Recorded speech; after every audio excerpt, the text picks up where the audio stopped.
Qatar में मौत की सजा पाए 8 पूर्व भारतीय नौसैनिकों को गुरुवार को बड़ी राहत मिली है। भारत सरकार की अपील पर सभी 8 लोगों की मौत सजा पर रोक लगा दी गई। विदेश मंत्रालय ने बताया कि मामले को लेकर कतर में स्थित कोर्ट का दरवाजा खटखटाया गया था। सुनवाई के दौरान अदालत ने सजा कम कर दी।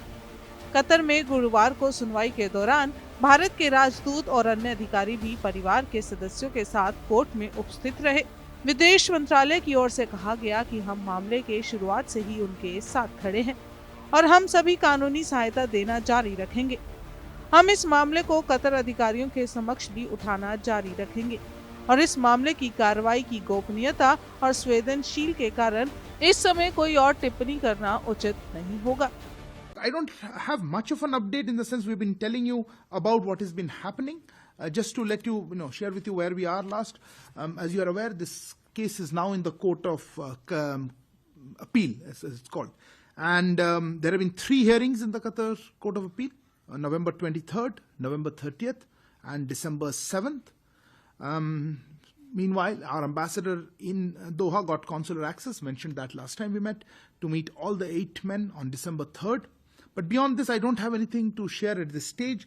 I have no information, at least I have no indication of who were the people pardoned and how many Indians were there. We certainly have not received any indication that these 8 are involved in that. And as you know, any case, the case is going on. So I'd be a little surprised that they would, it'll happen while a case is going on. But I don't have information. In fact, we haven't, I think, been formally communicated about which is the pardon list and how many Indians are on that. I know there are some Indians on it, but once we have that. चलिए आपको पूरा मामला बताते हैं। असल में Qatar में स्थित अल दाहरा कंपनी में काम करने वाले 8 भारतीयों पर कथित तौर पर जासूसी करने का आरोप लगा था। हालांकि आधिकारिक तौर पर कतर ने आरोपों को लेकर कुछ नहीं कहा है। भारतीय नौसेना के पूर्व अधिकारी पिछले साल अगस्त के महीने से ही कतर के जेल में बंद हैं।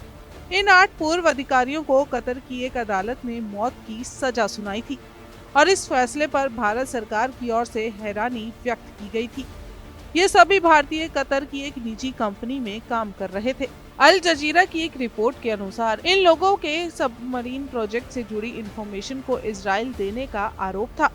भारतीय नौसेना के 8 पूर्व कर्मियों की पहचान captain Navjot Singh Gill, captain Birendra Kumar Verma, captain Saurabh Vashisht, commander Amit Nagpal, commander Purendra Tiwari, commander Sugunakar Pakala, commander Sanjeev Gupta और नाविक रागेश गोपा कुमार के रूप में हुई है। ये बहुत बड़ा रिलीफ है पूरे देश के लिए और जो नेवल वेटरन कम्युनिटी है और इंटायर नेवल कम्युनिटी के लिए कि जो डेथ सेंटेंस था वो कम्यूट हो गया है। एग्जैक्ट वर्डिक्ट जो है, पूरा वर्डिक्ट तो अभी नहीं आया है कि क्या उनको उसके बाद क्या होगा, बट हम यही आशा करते हैं कि जो उनकी पनिशमेंट है वो वेव ऑफ हो जाएगी। हमारी कतार के साथ बहुत फ्रेंडली रिलेशंस हैं और एग्रीमेंट भी है कि जो अगर कोई सेंटेंस अगर हो भी तो वो इंडिया में भी सर्व कर सकते हैं। तो हम लोग तो यही आशा रखेंगे कि ये 8 ऑफिसर जो हैं ये बहुत बढ़िया ऑफिसर हैं, डेकोरेटेड ऑफिसर हैं हमारी नेवी के और बहुत बढ़िया काम कर रहे थे। तो हम यही आशा करेंगे कि बाकी का अगर कोई और रेजिडुअल पनिशमेंट कुछ बचा है वो भी अगर कम्यूट हो जाएगा। और इसमें मैं ये ज़रूर भारतीय सरकार और एमीर ऑफ कतार को नेवल कम्युनिटी की तरफ से बहुत बहुत शुक्रिया करना चाहूँगा कि ये स्टेप लिया है। और ये भारत सरकार और जो प्रधानमंत्री हैं उन्होंने खुद मिले थे अमीर ऑफ कतार से, मेरे ख्याल में उनके हस्तक्षेप से ये पॉसिबल हुआ है। तो बहुत वेलकम न्यूज़ है। बस हम यही होप करते हैं कि बाकी की जो पनिशमेंट है वो भी माफ़ हो जाए या उनको या इंडिया भेज दिया जाए, बाकी जो अगर कोई छोटी मोटी पनिशमेंट है उसको भुगतने के लिए। आपको बता दें, इसमें फंसे कैप्टन अवजेत सिंह गिल पंजाब के रहने वाले हैं। कतर में कोर्ट ऑफ फर्स्ट इंस्टेंस में इन भारतीयों को सजाए मौत का हुक्म दिया गया। ये निचली अदालत होती है, यहाँ फैसला भी गोपनीय रखा गया। इसे सिर्फ आरोपियों की लीगल टीम के साथ शेयर किया गया था और इसके बाद भारत सरकार और इन 9 सैनिकों के परिवारों ने निचली अदालत के फैसले को कोर्ट ऑफ अपील में चैलेंज किया। गुरुवार को इसने ही सजाए मौत को सिर्फ सजा में बदला है। हालांकि सजा की मियाद क्या होगी इसकी जानकारी आना अभी बाकी है। अब अगला कदम कतर की सर्वोच्च अदालत कोर्ट ऑफ कंसेशन है। इसे आप सुप्रीम कोर्ट भी कह सकते हैं।